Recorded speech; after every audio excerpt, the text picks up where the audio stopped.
আসসালামু আলাইকুম। কাঁচা পেঁপের হালুয়া তৈরি করছি। তৈরি করা একদমই সহজ, আবার তৈরি করতে গেলে তেমন একটা ঝুট ঝামেলাও পোহাতে হয় না। বরাবরের মতো বিভিন্ন টিপস তো শেয়ার করবই, আর প্রয়োজনীয় এ সকল টিপস জানার জন্য পুরো ভিডিও জুড়ে সাথেই থাকুন। কাঁচা পেঁপের হালুয়া তৈরি করার জন্য এরকম কচকচে কাঁচা সবুজ একটি কাঁচা পেঁপে নিয়েছি। এবারে পেঁপেকে ভালো করে সিলে কেটে তারপরে শেয়ার করছি। হালুয়া তৈরির কাজকে সহজ করার জন্য আমি এরকম একটা প্রেসার কুকারে পেঁপেগুলোকে সিদ্ধ করে নিচ্ছি।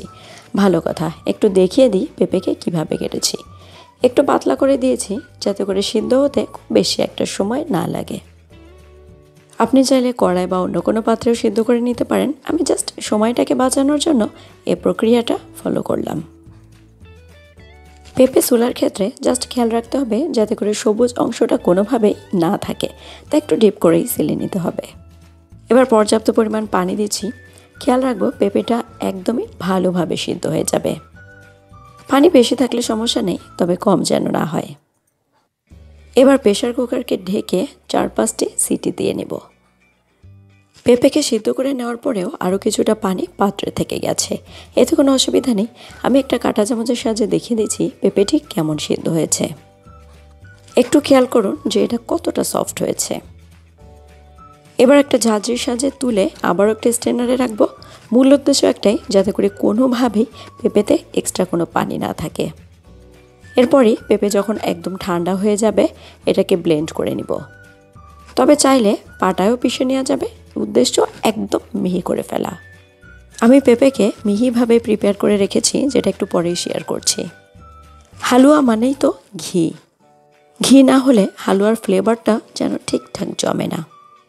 প্রায় 1 টেবিল চামচ ঘি দিয়ে এলাচ দিয়ে দিচ্ছি। এলাচের মুখটা একদমই ফেটে দিইনি, সামান্য ফেটে দিয়েছি যাতে করে এলাচের ভিতরের যে বীজি এটা বের না হয়ে আসে।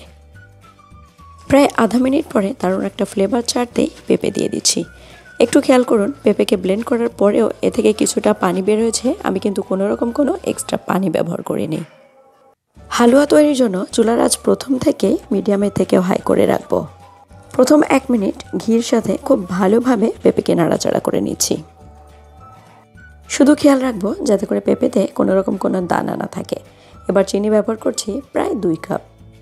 আর এই চিনির পরিমাণটা বা মিষ্টির পরিমাণটা তো আপনার পছন্দের উপরই নির্ভর করে। চুলার আঁচ ওই একই রেখে ভালো করে নেড়ে চেড়ে চিনিকে মিশিয়ে নেব। এই চিনি দেওয়ার কারণে এখন থেকে পানির সৃষ্টি হবে, এজন্য কোনোভাবেই চুলার আঁচকে কমিয়ে রাখা যাবে না। চিনি গলে সৃষ্টি পানি কিছুটা টেনে যাওয়ার সাথে সাথেই গুঁড়া দুধ ব্যবহার করছি প্রায় 1/2 কাপ। এই গুঁড়া দুধ ব্যবহার করার কারণে হালুয়ার স্বাদটা অনেক অংশে বেড়ে যায়। এই যে পেঁপে নরম থাকা অবস্থায় গুঁড়া দুধ ব্যবহার করলাম, এতে করে গুঁড়া দুধকে পেঁপের সাথে মিশাতে আমার বেশ সুবিধাই হবে। একবারে পুরোটা দিনই অর্ধেকটা দিয়ে ভালোভাবে মিশিয়ে বাকি অর্ধেকটা দিয়ে দিলাম। আবারও ভালোভাবে মিক্সড করে নিব। আমার কাছে কাঁচা পেঁপের হালুয়ার কালারটা ঠিক ভালো লাগছে না, যার কারণে সামান্য গ্রিন ফ্রুট কালার ব্যবহার করলাম। এবার এই কালারকেও পেঁপের সাথে ভালোভাবে মিক্সড করে নিব। এই পেঁপের হালুয়া বাদেও বুটের ডাল, ডিম, সুজির হালুয়া অলরেডি আমার চ্যানেলে শেয়ার করা আছে, চাইলে নতুনরাও দেখে নিতে পারেন। প্রায় 15 থেকে 16 মিনিট পরে খেয়াল করবেন পেঁপের গায়ে যে এক্সট্রা পানি ছিল সেটা অলরেডি টেনে গেছে। হালুয়া মানেই একটু বেশি নাড়াচাড়া করতে হয়, তাই তো এ পর্যায়ে থেকে নাড়া আর থামাবো না, কিন্তু চুলার আঁচটা আগের থেকেও একটু কমিয়ে দেব, তা না হলে এটা তলানিতে ধরে যাবে।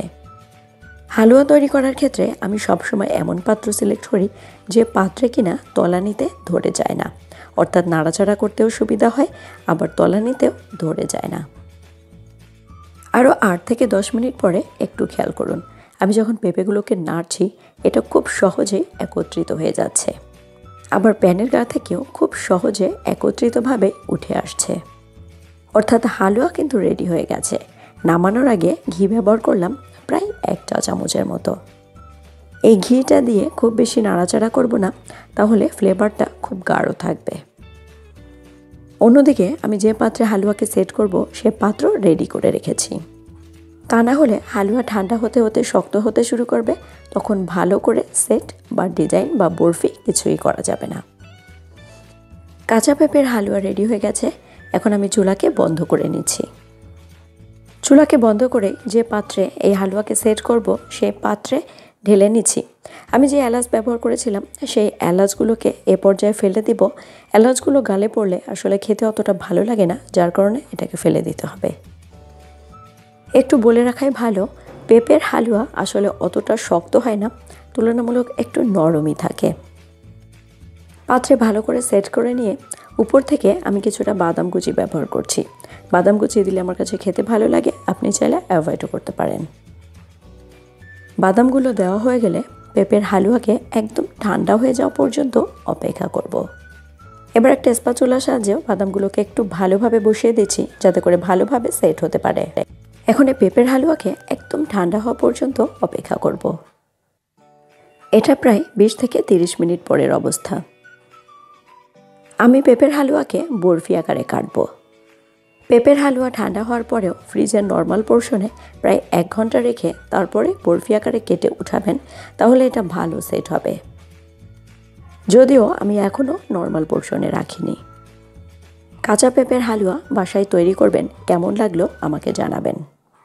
এত সময় সাথে থাকার জন্য অসংখ্য অসংখ্য ধন্যবাদ। আগামী দিনের নতুন রেসিপি দেখার আমন্ত্রণ রইল। সবাই খুব ভালো থাকবেন, আমার জন্য দোয়া করবেন। আল্লাহ হাফেজ, আসসালামু আলাইকুম।